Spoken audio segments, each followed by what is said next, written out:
one. And it's a ball on the ground. Ortiz charging, and Ortiz, I think, ran into Gio Diaz. And the umpire is saying that Ortiz ran into Diaz, and everyone's going to be safe. The RailCats just tied the game. I think at this point it's make Chuck the official co-host of the show because All it's right. the second week he's on, and All right. he's the only taker I have, which isn't a bad thing at all. So, and this week we will try to keep it at a crisp 30 to 45 minutes.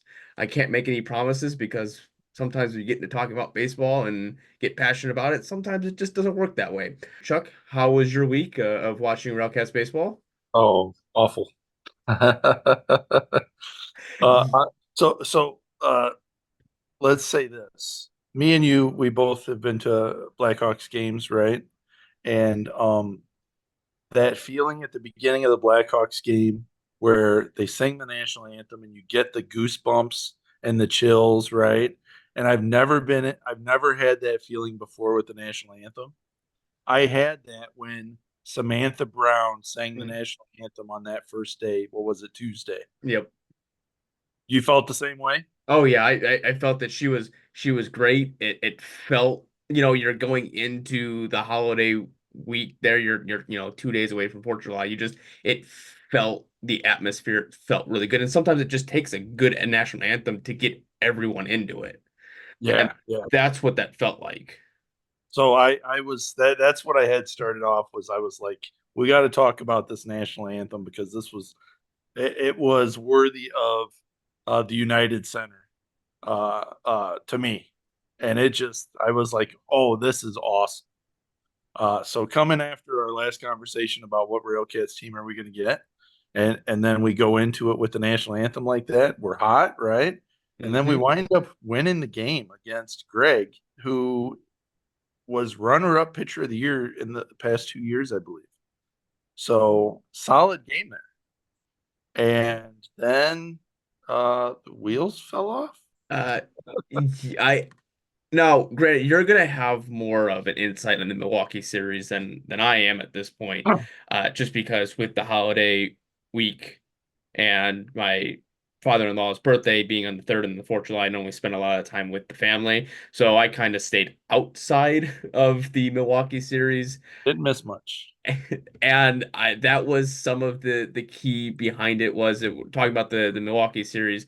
The RailCats lose 2 of 3 till Milwaukee. They win the first game. They lose the second game 15-2, and then lose the third game 5-0. So the 15-2 game, I popped it on the radio real quick, and then I heard what the score was. I was like, I'm just gonna turn this off and listen to my own music or whatever the case may be. But Milwaukee seems like one of those teams that we play really good against in like one game, and then it's just they have one game where it just falls apart, and another game where we just can't seem to touch them. And that's what it kind of played out was the one game we win, the one game we can't play with them, and then it's just nothing that we could do to beat them outside of that. So, obviously, what were some of your key takeaways in that Milwaukee series? Well, the second game, believe it or not, we were close to another record. The record for most hits in a single game by a team for the American Association is 28, and Milwaukee had 26.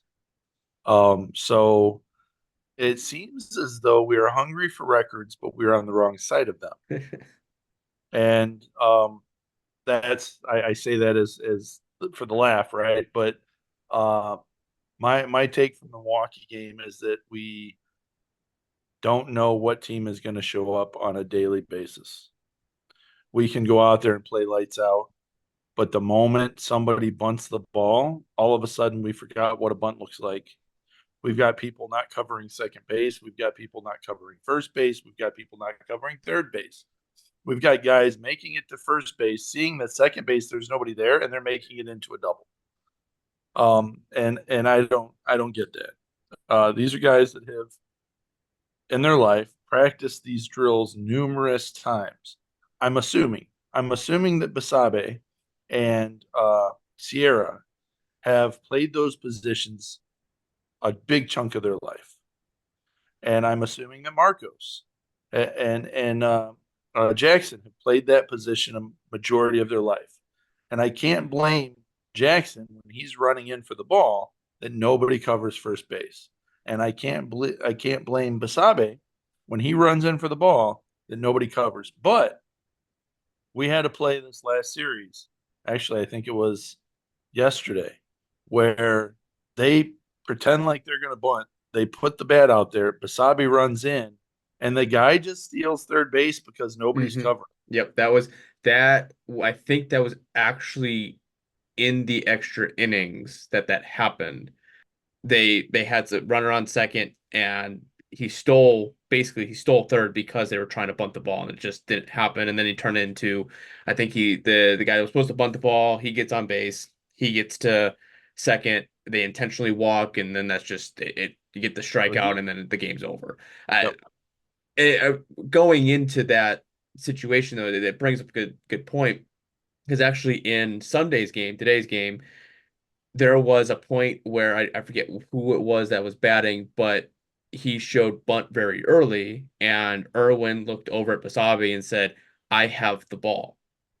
Because with Irwin being a left-handed thrower, he's stepping off to the mound to the right side. So obviously he'll be able to cover that portion. So I don't know if it's just a lack of communication as far as what the game plan should be, because you're still going to need someone to cover a base no matter what. So if you bring both your corner infielders in and both of your middle infielders go cover their respective bags, that leaves second base open. Which, are you going to leave that open?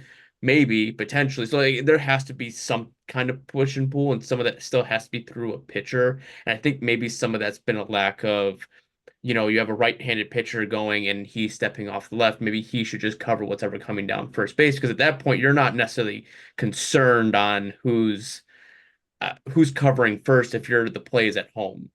Right. Right. I just, some of that, it just seems like there's a lack of communication on what actually happens inside the play itself. Right. Right. No, that's it. I mean, here's the thing. When you see that there's something that we're failing, the good team is going to say, "Get me once, okay, but the second time it ain't going to happen." Right? And I feel as though that's not the team that we have. So I saw earlier in the season where Basabe was going to run in for a bunt, and the guy that's running from second looked like he was going to steal, and Basabe kind of caught it out of the corner of his eye or something. And then instead of facing the batter, he started to have his back to the line so that he could keep track of where the batter was at, or the runner was at, where that ball was going to be. Right. And so he would kind of play both. Okay. So it was like he picked up on it. He caught on and said, "Okay, I'm not going to let this happen. I see where the danger's at." Right. And I saw that again a couple games ago where it was like, okay, they're laying down bunt. Basabe knows he's turned sideways. He's protecting both. We continue to give up the bunts, and we continue to have people out of position. And I don't know how you fix that, because this is stuff that these guys should know. Mm-hmm. I, Um, I don't know if some of that it comes down to, we have a couple guys on this team when they need to step up, they will. But when the pressure's really on some of these players, it feels like they just get so out of their comfort zone, out of their ability, and it just kind of goes haywire. Like, they're just the mental lapses. Like, baseball's a very mental game, and it just seems like we have more mental lapses than we do just, hey, let's just play the game. Because it goes along the lines of the extra inning game that we're talking about, and Saturday's game was, you have a failed bunt, but prior to that is we have a guy standing on third with one out, and all we just need someone is to put the ball in play and strike. and strike out once, and you fly out, and it's just a simple point of, we just need someone to take the ball and put it in play somewhere, so we can at least score one run. So if we happen to have an inning like we did in the bottom of that 10th inning, you can kind of wipe it away and say, all right, well, we'll just get him back in the next inning. Like Right. it's just they have to up the ante because they're productively not producing offensively, and not to take away from the offense because the offense was in a 4-0 hole, and they fought themselves back to get to the point where we're at now. But it's just that we push so hard to get to the finish line, and by the time we get to the finish line, we just fall short because we're just so out of it at that point. Where you're just putting 110% effort in it all the time for 9 innings that can only get you so far when you have the other team just like, we'll put 50% in right now, and then at the end we'll put it all together and we'll still beat you. Like that's just what it Right. feels like. Yeah, I can see that. I mean, look at today's game.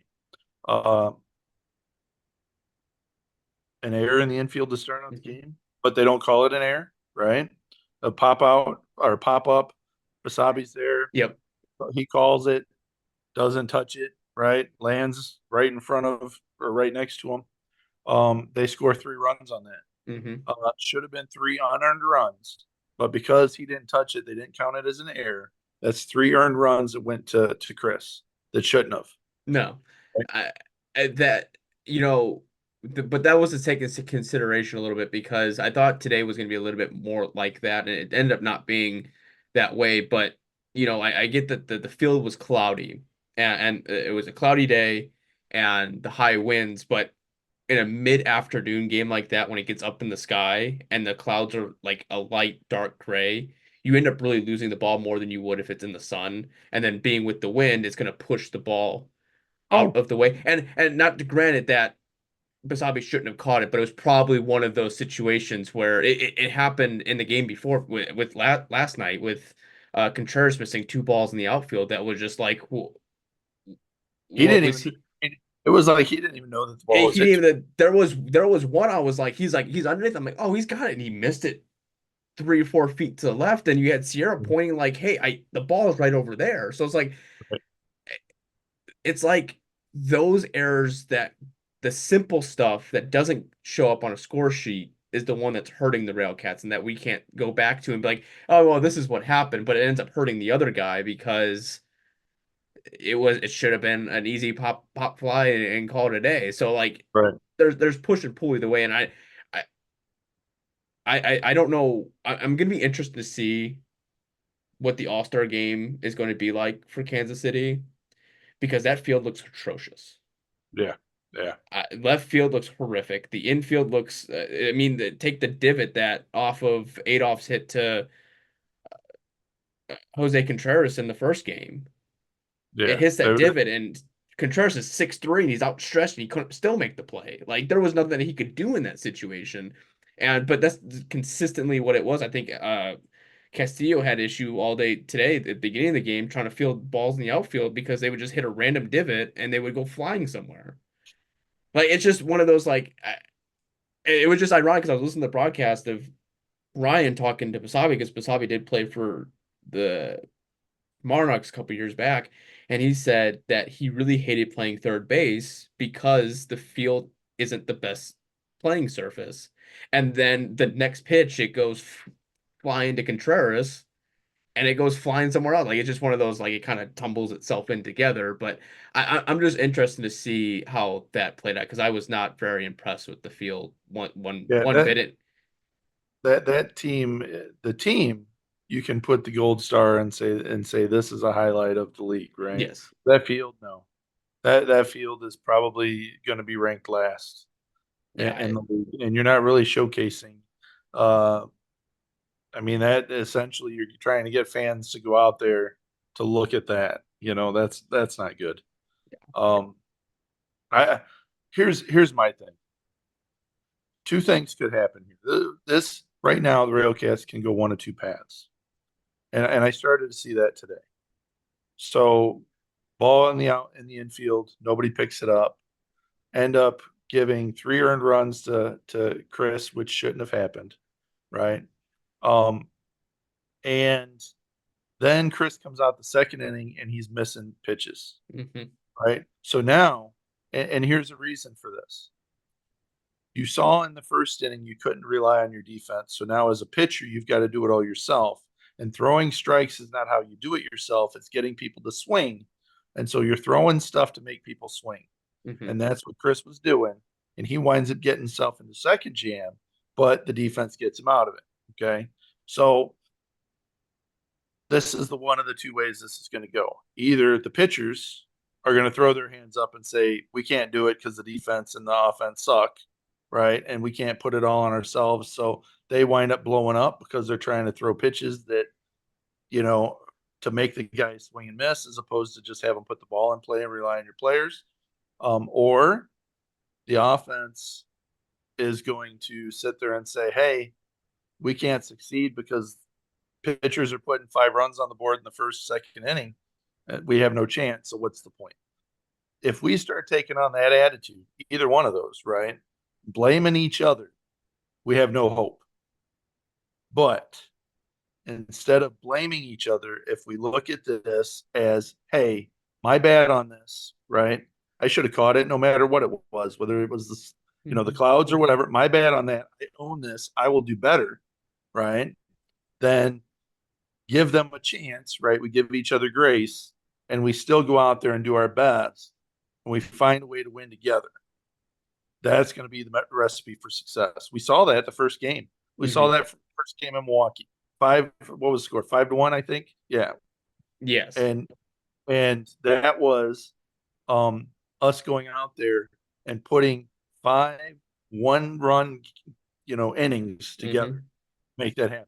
Wasn't we went out there, one inning we put up 5 runs, and then we blanked the rest.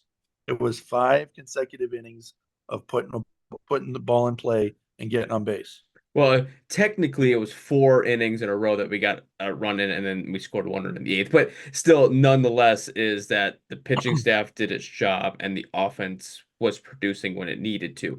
You even saw that in the first game against Kansas City. It wasn't necessarily like, yeah, we scored 3 runs in the 3rd and then 3 runs in the 7th. It was more or less that when there was opportunity, we cashed in is what I'm going with. So it's one of those that when we have the opportunities, we're more than likely going to cash in eventually, because this team is more of a team that's, if the pitching staff can get us to the 3rd or 4th inning without giving up more than 2 or 3 runs, eventually our offense kind of kicks in. But we didn't get the key example is in Saturday's game. You go down 4-0 in the first inning, but you fought yourselves back, and you just ended up not, succeeding in the end. Right. But it's one of those, and then you run in today, it's you give up 3 runs in the beginning of the game. Was that fully on Irwin? No. Would you agree that he had his best stuff? Most likely not, because he was kind of getting hit around softly. The second inning, the fastball command wasn't quite there. And I think we had a lot of that pitching issue in that, even talking about Daston Donson, who walked 6 people in 1 inning and threw, I have it written down, I think it was 14 straight balls before he threw a strike. But that's nor here nor on that. I just think it was just today was one of those situations where I just think this one was just kind of a chalk up, like, all right, this was just a bad one overall. You struck out, I think we struck out 15 times, and you had Garcia, who was just the sweeper was just destroying the team left and right. And I really caught on to something with that sweeper was I was watching them bat. Most people throughout the game will kind of adjust their batting depending on how they feel the pitcher's throwing them. And it feels like they were getting beat a lot on the outside corner with a slider or sweeper, whatever the case may be, but everyone was still standing in the middle of the batter's box. And when they were swinging for the fences, and everything was hitting just on the outside corner. If they would have just maybe scooted in a little bit more, they might have been able to take the ball the opposite way. And I think that's why Valera does it so well, is the way he steps up kind of the middle, but his left foot is on the outside, but he steps more towards where the ball's going. And most of these just they kind of step their foot up and step it forward like how you're normally taught. But you saw that with everyone. It wasn't like a situation where it was like one or two people that was doing it, but it's starting to kind of cause a trend with I'm starting to catch on to more of these people that just sit there in the middle of the batter's box are striking out more because they can't hit those sliders or those sweeping curveballs or sliders just because it's going on the outside and they're just not reading the ball very well. And I think it was just, again, one of those things where you're already down by so much. And at that point in the ninth, I mean, you were by the ninth inning, you were down by 10-0. But, even through the first 4 innings, you were down 5-0. That's harder to come back because you're trying to take everything and succeed with it. Like I said, I think this has just been the trend all year is if the starting pitching is going to get you through 3 or 4 innings without giving a significant amount of runs, this team's going to win more games than not, but we just can't seem to collectively keep that going.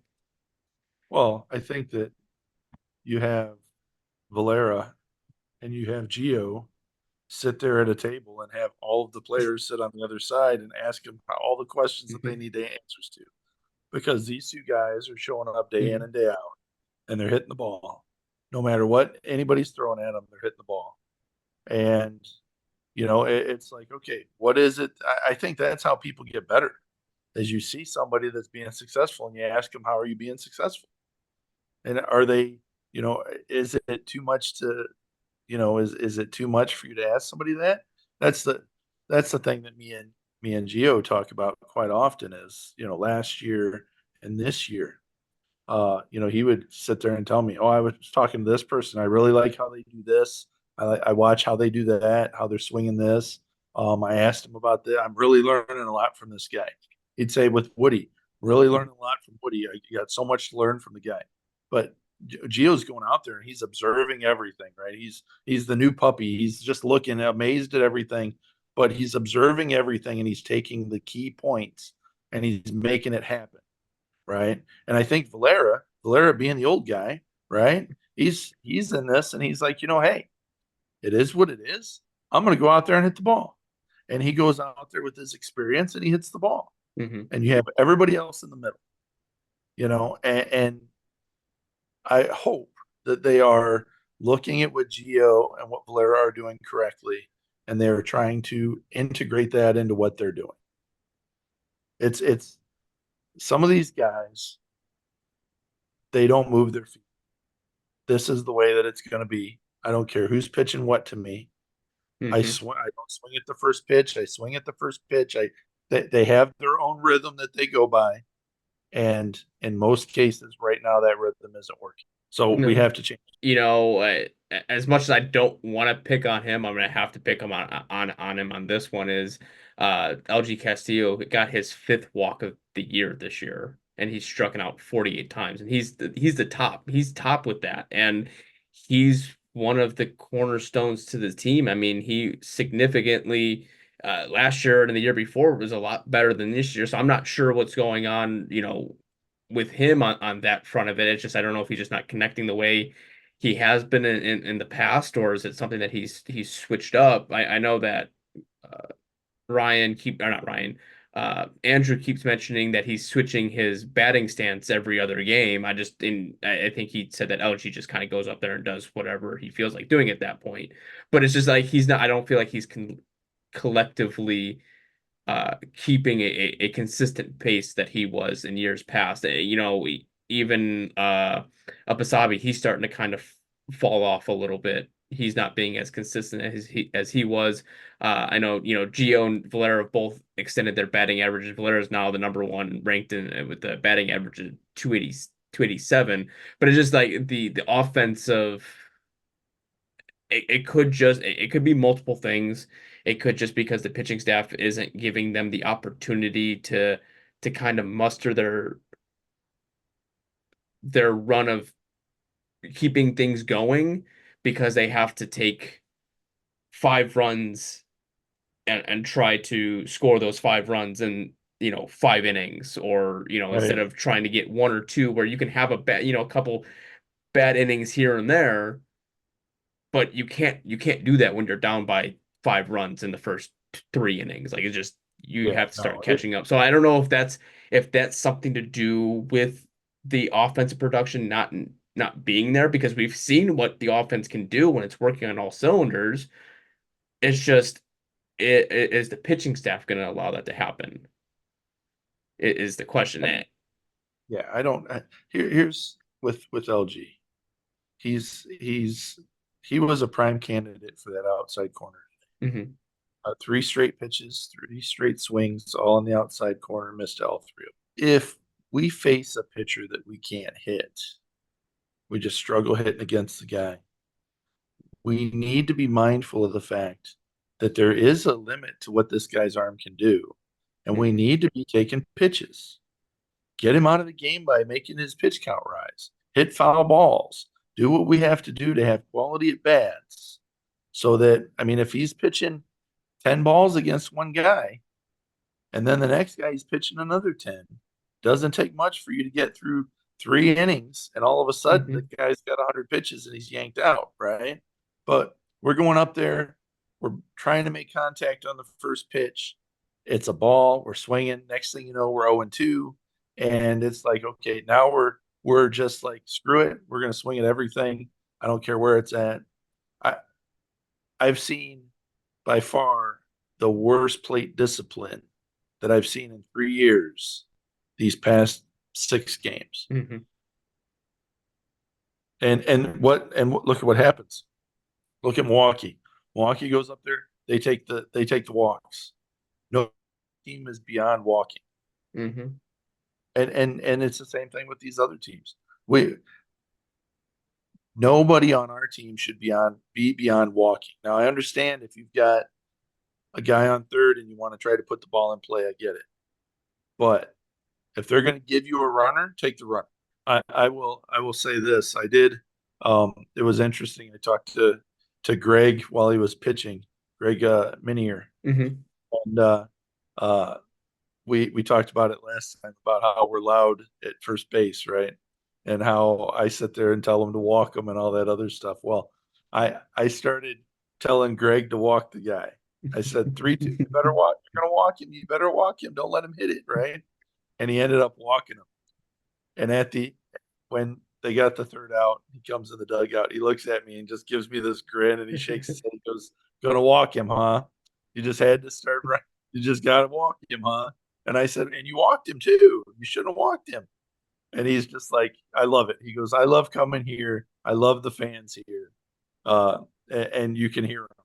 So it just goes back to what we said before, the atmosphere of the steel yard, Mm-hmm. but even the opposing teams can hear us running our mouths and just loving baseball.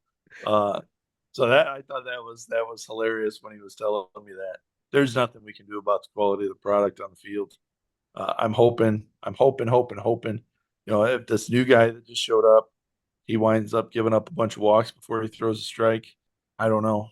I mean, and talking about Dotson, I wrote an article about him, just kind of looking over his stats, and he's a guy that has control. So I don't know if it's just a weird outing that he had, uh, with facing Kansas City and maybe the pressure of them being down by how much they were and him just trying to work through it. It wasn't just him. I mean, it was anyone that came in to really pitch. I mean, Irwin just didn't seem to have it. This is a team in general just seemed like it was a case of, well, we went out Saturday and we got fully loaded on some alcoholic beverages and they decided to play a game on Sunday afternoon. That's what it felt like. That's what today felt like because even Cooper Edwards just wasn't. He didn't look normal behind the plate. The fielding didn't. I'm trying to watch the game on my phone for a period of time today, and didn't realize they had an early game. So I'm actually at lunch, and I'm watching the game on the phone, and I pass ball, hits off the glove and takes off to the side, and I'm like, Quintana, why is this guy still here? Why is he still playing? And I'm like, and then I realized, no, that's Cooper. Mm-hmm. Cooper is letting the ball hit off his glove and take off all over the place. Pass ball here, and I'm like, what is going on? I've been saying this, ever since the beginning of the year, and I just kind of probably you could turn on any podcast episode and you could probably hear me say the same thing over and over and over. It's the consistency of the team is are we just consistently bad? Is that what we're at? Because we're already halfway through the season. We haven't really climbed ourselves out of the hole that we've been in. We're lucky to be even close to the playoff race, just because I don't think the East is either the East is really competitive towards the top, or we're just not that strong like they have been in years past. And the way the playoff system works, they try to keep it to where every team is relatively close to each other. But are we just to the point to where we just gonna chalk up and say maybe this team's just not what we necessarily thought they were, or is it just something's not working? Is it the players together are not meshing? Is it something the coaching staff's talking about? Like it's a numerous amount of things that it's just trying to figure out what the issue is and how is it going to be fixed. It's to me, it's all over the place. I think that anybody that goes out there right now, if they're trying to make an improvement, they can find ways to make an improvement. And I just hope they're putting the time and the effort in. They're not getting discouraged. Uh, we've had 2 seasons in a row that I've consistently watched RailCats baseball. And one season we came out looking awful. Hmm. Last season we came out looking strong. Um, and then turned not so good. But both of them coming down to the last 15 games of the season, we were still in the hunt. And hopefully, some of these new guys will realize that eh, you're still in this thing. You know, I mean, hopefully, right? Hopefully, we're 10 games out. We're 7 games away from fourth place. Yeah, I'm just looking at that right now, and that it was at the beginning of the series, at the end of the Milwaukee series, we were looking at five, five-ish games. Now we're looking at seven. Uh, we got Sioux Falls that's next. Like that's not going to be an easy task it's one of those. Are we looking? This is going to go one of two ways here in the next couple weeks. Are we going to be completely out of it,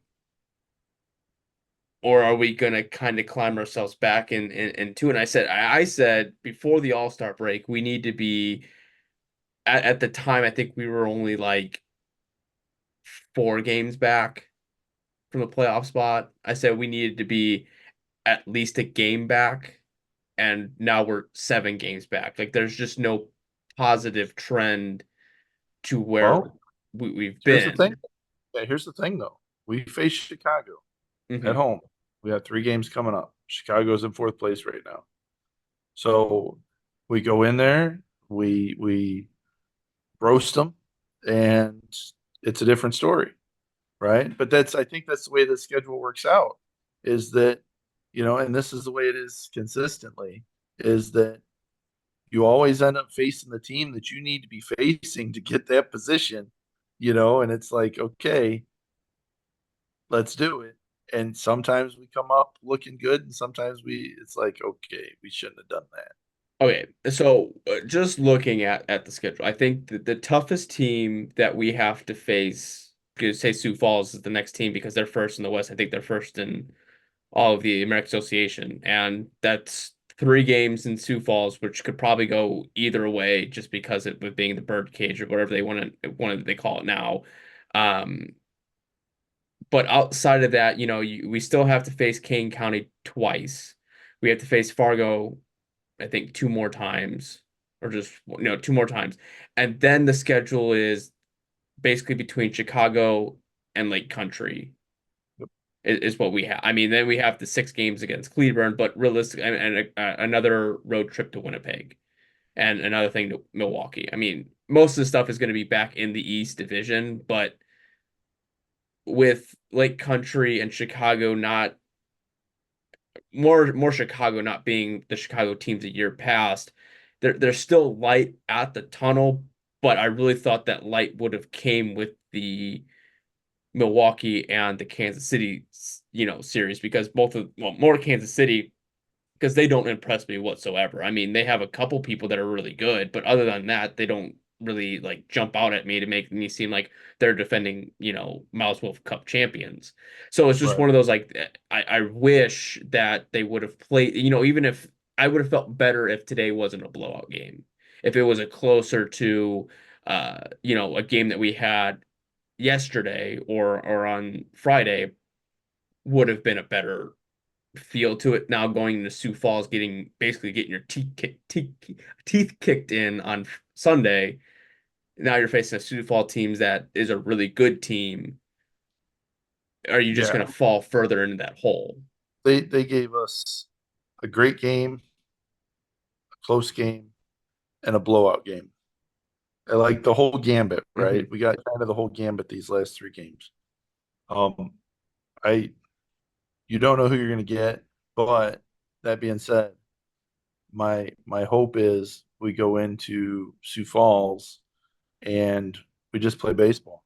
Yeah.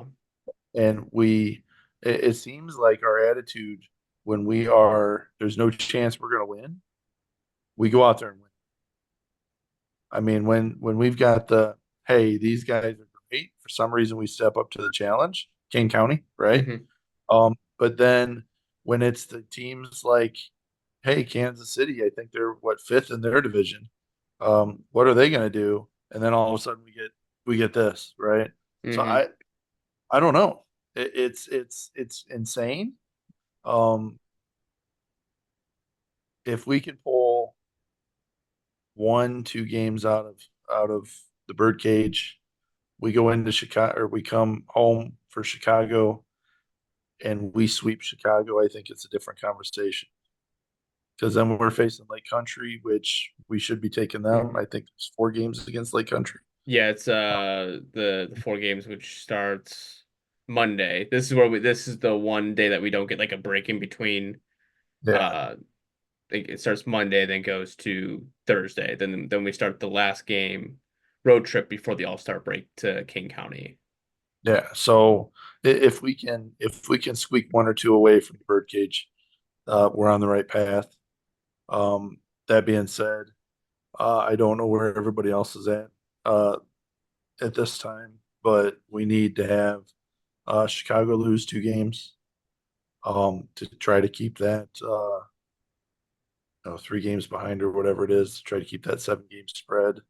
Hmm. Uh, See, who do they have? So this will be interesting because Chicago plays Lake Country next for a 3 game set, which I know they just hold on.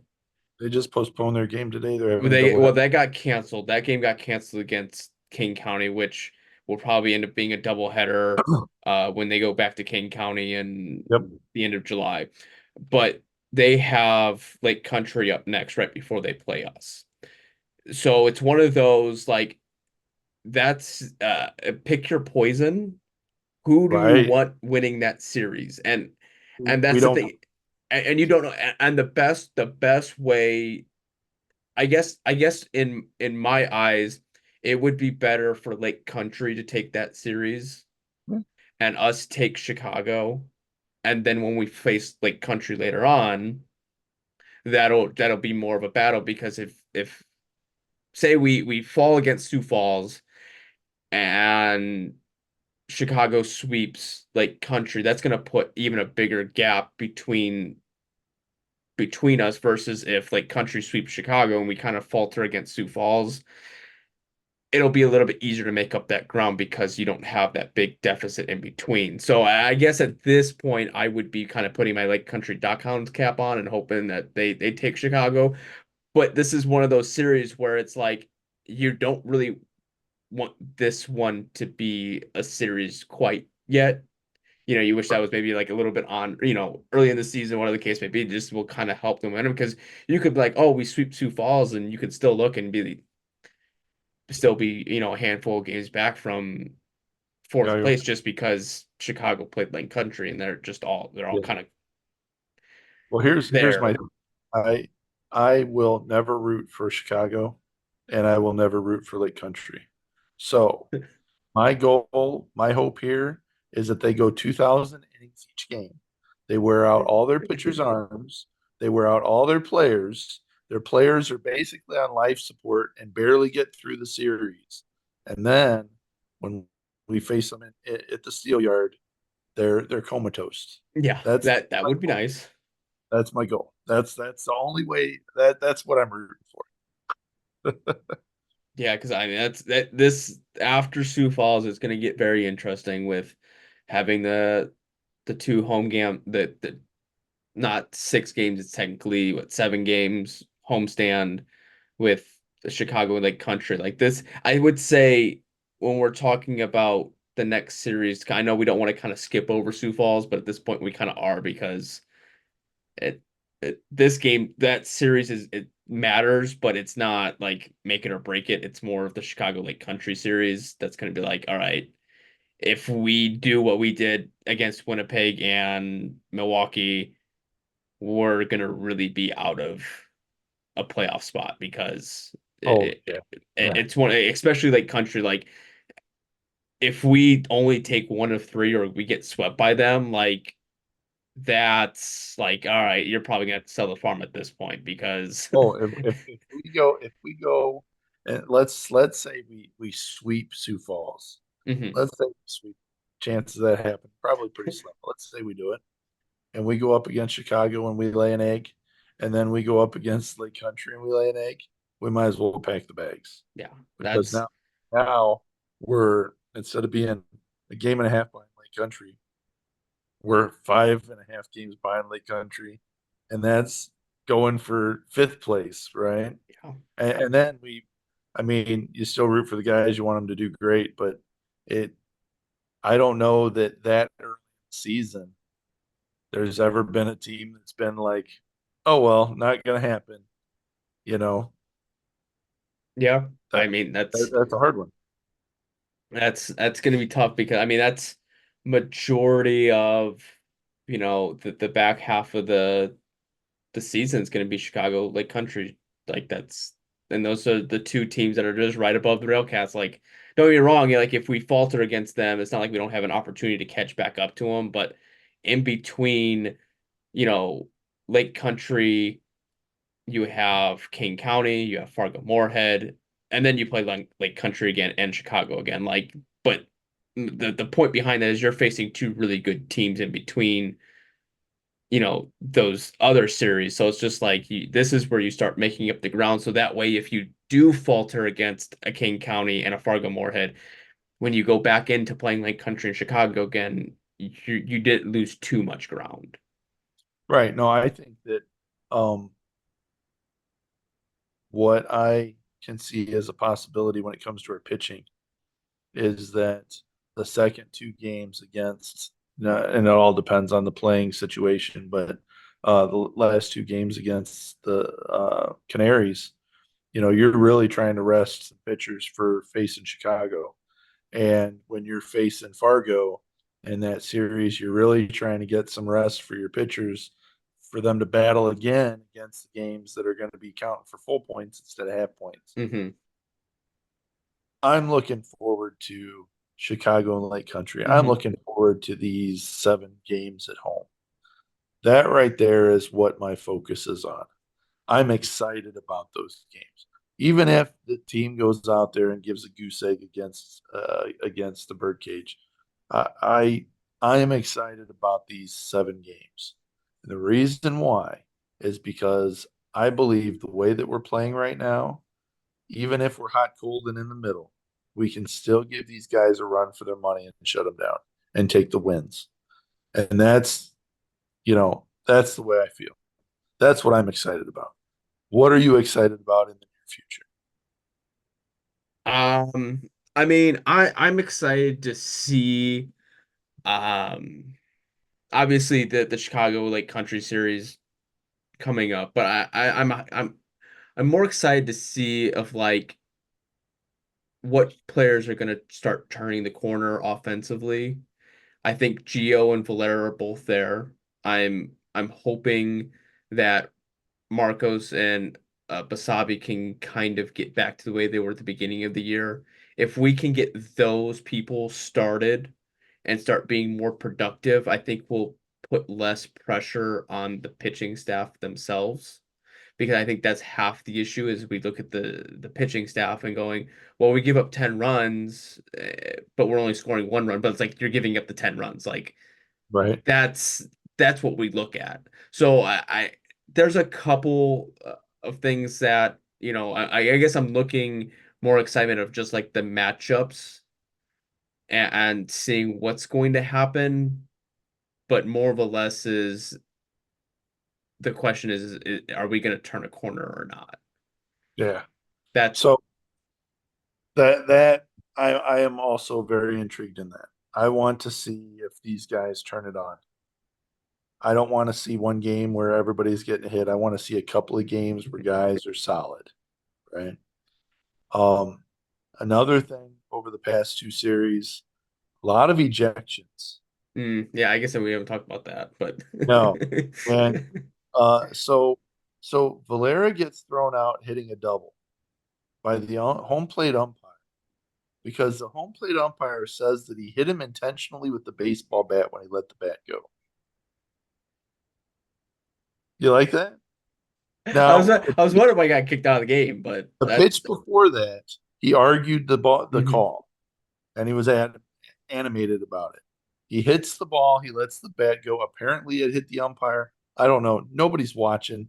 Nobody's and I'll tell you what, Valera, extremely talented guy. Don't think he's that talented to let the bat go and make it hit the umpire. I don't know, Yeah, but umpires, I don't even think that's realistically, if anyone thinks that way, I don't think they're at that level. Like I don't think, oh, I'm gonna argue balls and strikes. The next thing you do is I'm gonna hit a double and then I'm gonna hit you with the bat. right? No, Like I don't think but that's gonna be the case. but they throw him out for that, right? So that was one where I'm like, okay, what's going on? Then there's one where Kent gets thrown out, Hmm. goes to talk to the pitcher, and I can't remember what game it was. I think it might have been Diaz. Um, and as he's walking back, the umpire goes to break up the thing, right? He's walking back with the umpire. They're a few feet apart from each other, but they're walking kind of step and step. And I see the umpire point up to the press box, and it looks like he's signaling something that it was a trip or something. I don't know. But then I'm like, wait a second, did he just throw somebody out? And then Kent stops where he's walking, turns around, starts saying something, and then he's in his face yelling, "What did I say? Tell me what I said. Tell me what I said." And the home plate umpire backs away from him and won't tell him what he said. And apparently, the home plate umpire thought that he said something around along the lines of he said he was blind or he couldn't see. And it's like, come on, are you really that sensitive as a home plate umpire? And it's consistent. This Yeah. is consistent. Well, Uh, it's just to take Valera getting ejected on Saturday right. with Right. or was it Saturday or was it the Friday? Well, No, no, it's Friday's game. it was You got Friday's game versus where they ring up Contreras on a check swing, which he went. Contreras went. I'm not debating that he went or not, but then they don't turn around. I forget who was batting for Kansas City. The next inning, he check swings. He went around, and they and they don't don't call it. And right. all Valera does is like He Valera. roasted it. He talked to Andrew about it, and he said all he said was I didn't agree with the call. Right. And they Like there throw was I just the it would be different if we had across the league uh players and coaches like just getting in umpires' faces for no reason and screaming and yelling. right. It's not even that. It's the little like nuances of oh well he he swung. I didn't agree with it. It should have been a strike. It wasn't a strike. Now the next thing you knew is I got to stop the game because the the field, the clubhouse is in right field, so I have to go grab all my Right. stuff and go, So it's just like one of those situations where I wrote in my 10 observation was like, I don't think at that point Valera needed to run his mouth anyways. I know he's notorious for doing it. He'll say little comments here and there, but like I think at that point, uh, Snobria was in a groove, and you had a nice 5 minute break, and then Snobria ends up getting like a walk and hit like so it just that kind of tumbles itself upon it. You know, it's just one of those like where even Snobria was like on the mound. He was like, well, okay, it is what it is. Like I thought he swung, he didn't swing. It is, shake it off. Don't need Right. to say nothing about it. But I mean, I know Pete Incaviglia got ejected, or who's the not Pete? It's I can't think of his name now. That Oh, that Joe managed. Yeah, Calciari. Pedro. Yeah, he gets ejected. You know, off of the Diaz uh running in front of the third baseman, and I didn't think that was anything major of it, and now everyone seemed to make a big deal over it, which I was like, it was his base pass in the first place because the ball was behind Gio at that point. Like there was nothing you could do. Are you here nor there on that? I mean, like I get that was a frustrating time for them, but just like he was able to get in front of the umpire's face for a while before he got ejected. But Valera says one thing, it's just like, oh no, you're gone. Like Right. Right. I I feel like sometimes it's either that people have a long fuse or they have the shortest fuse in the world, and you can say like one wrong thing and it's just all out the window. Like there's no consistency with the American Association of umpires, and that's always been an issue, and it's always going to be an issue. Yeah. So here's the thing about Jackson. Jackson does not speak very good English. He Hmm. does not speak very much English at all. Matter of fact, I said last time that we talked, I don't think Jackson likes me, right? Yeah. And so I actually had LG's mom come over with me, and I saw Jackson there. I said, "Hey, can you translate for me? Can you ask Jackson if he likes me?" And she goes and looks at him and says, "He wants to know if you like him." And uh, I said, "Translate." And then he's just staring at her, and then she translates it and he talks back to her. So even something like that where it's like I don't think that he understands what I'm asking or what I'm saying. Yeah. So I don't know that these guys, Jackson's been ejected 4 times. Hmm. I don't know that these guys realize that. I don't think that he's acting or saying what you think he is. Yeah. I think that it's a misunderstanding, or you're not giving him the grace that he should have, and that he doesn't necessarily understand what you're saying to him, Yeah. right? And we saw this. I'm trying to think of Julio Pinto was Hmm. pitching, and he said something, missed a call, started yelling at the umpire. I can't remember exactly what it was, but the umpire went out there. Instead of the umpire being angry and throwing his hands up or ejecting him or whatever, he went out there and he calmly explained to him what was going on. And Julio understood, Hmm. moved on, right? And I don't think that these umpires are prepared for that. I think that was a one-off where he gave him a little Yeah, bit. I feel like I know the RailCats organization, probably out of majority of the organizations, are littered with international players that have um a language barrier in Right, between. So, and I feel like a lot of these umpires don't understand that language barrier, and instead of getting up in a tizzy about, if someone says something in Spanish underneath their breath, you assume that they're saying something bad about you, right? It could just be as soon as I didn't agree with the call and say right, that in a different language underneath my breath, and he might have called me, you think you called me a mean word or something like that. Like right. those are sometimes it's like you kind of wish you had a little bit of a more of a lenient gap with it. Like in my eyes, if a player and a coach aren't in your face aggressively like pointing at you and like really getting there's no need for an ejection. Just because I say I don't agree with the call and I think you should do better, or even if I said, hey, you missed a phone call, like your phone's ringing, you missed a call, like I shouldn't get ejected for that. Like I'm sorry, Right. like that's not I didn't Oh, say anything to blow it out of proportion.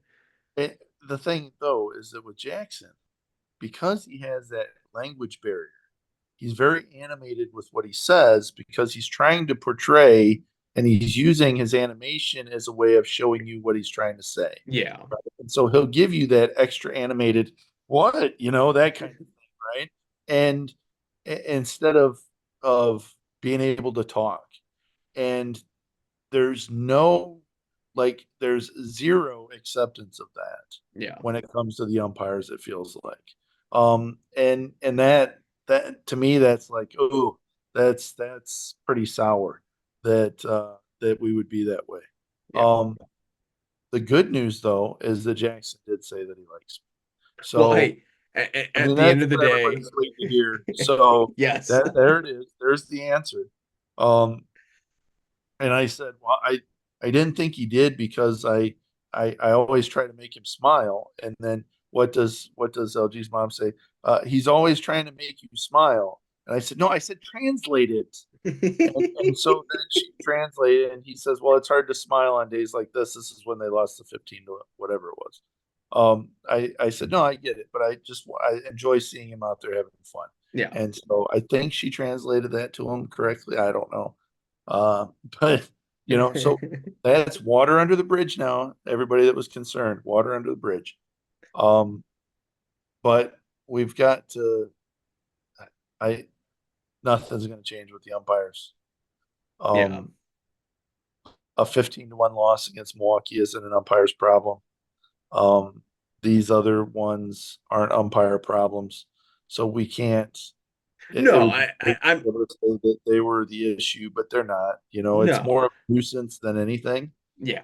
Um, Yeah, no, I wasn't saying like they cost the game. I would oh say no, no, no. in anything, maybe they would have cost Kansas City an extra inning with however they want to describe that other one. But I wouldn't say it's more of a part of they're taking players out of situation when they don't need to be taken out of that situation. Yeah, Like no, I've seen a lot worse from other teams mouthing off to umpires and them getting away with it versus our team. It just seems like there's a short yeah, fuse and it's just ugh, gone. Like absolutely.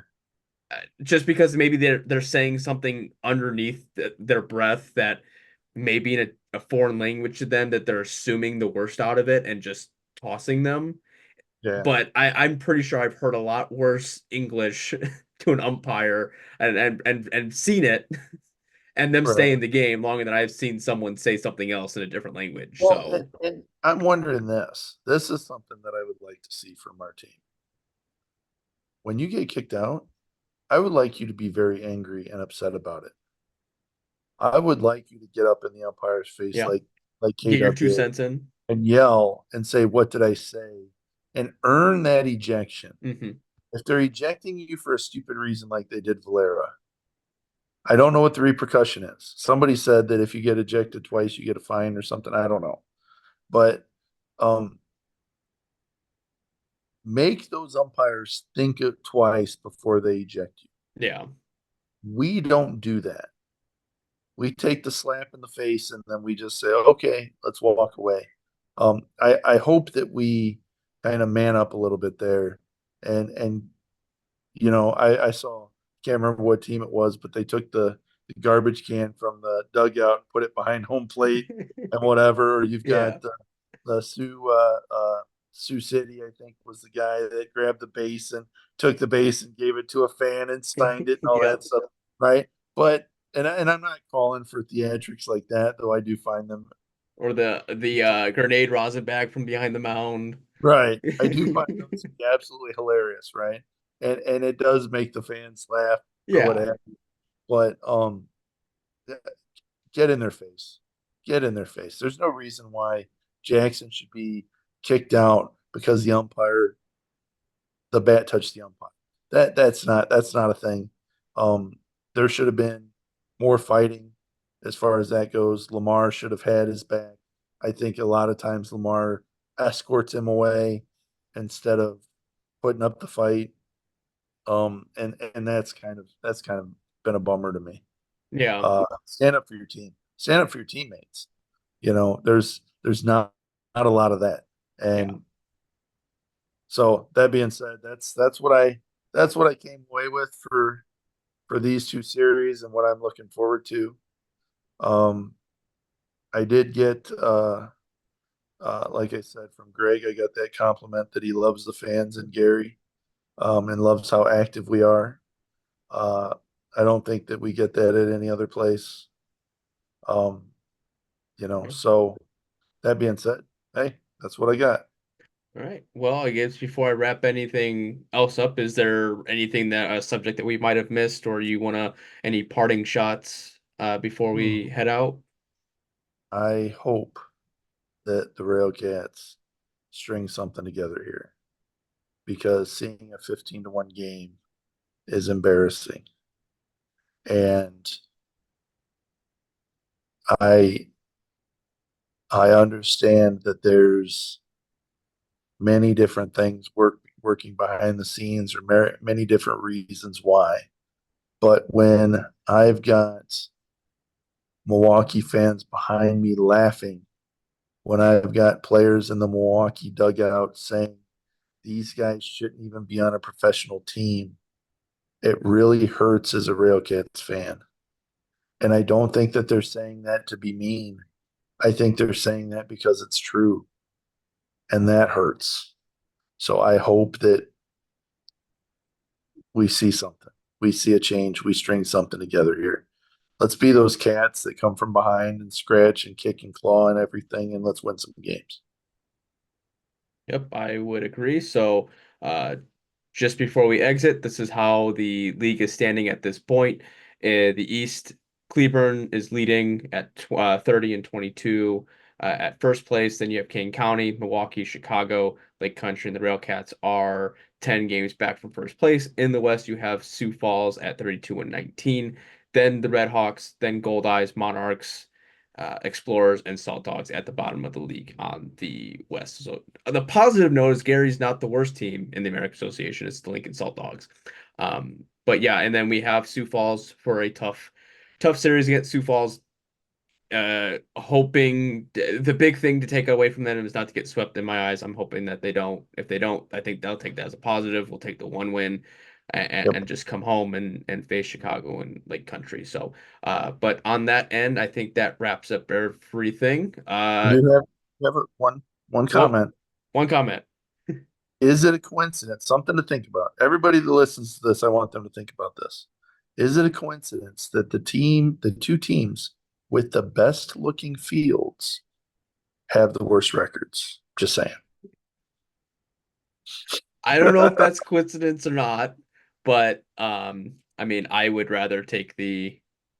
I don't know. I mean, me personally, I would rather take the good looking field just because I like looking at nice fields, I and do. I'd rather not look at little league fields. But that's beside the point, nor here nor there on that one.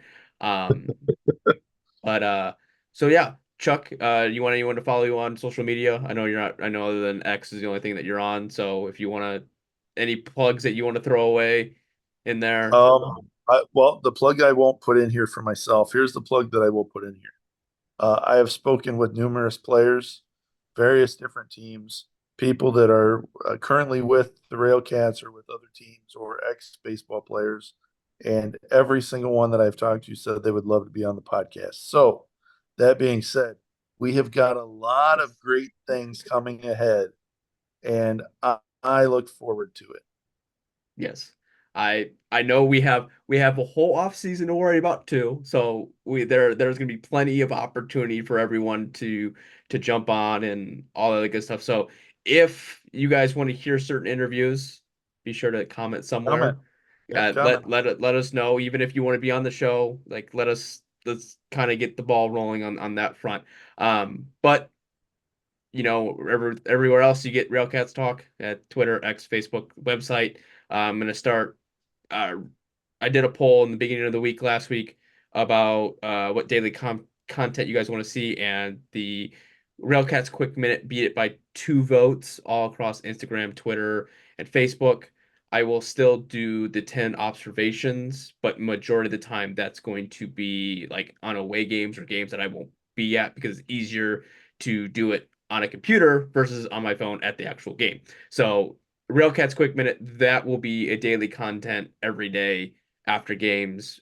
Granted that I'm able to do it, but the top 10, that's going to be strictly just website stuff. So make sure you subscribe on the website as well to get all the updates on that front. But other than that, that's going to wrap it up for me and Chuck. So enjoy the rest of your day, rest of your evening, whenever you're watching this, and go Cats. All right. The 0-2. Swing and a miss, strike 3. Wrap this one up in green and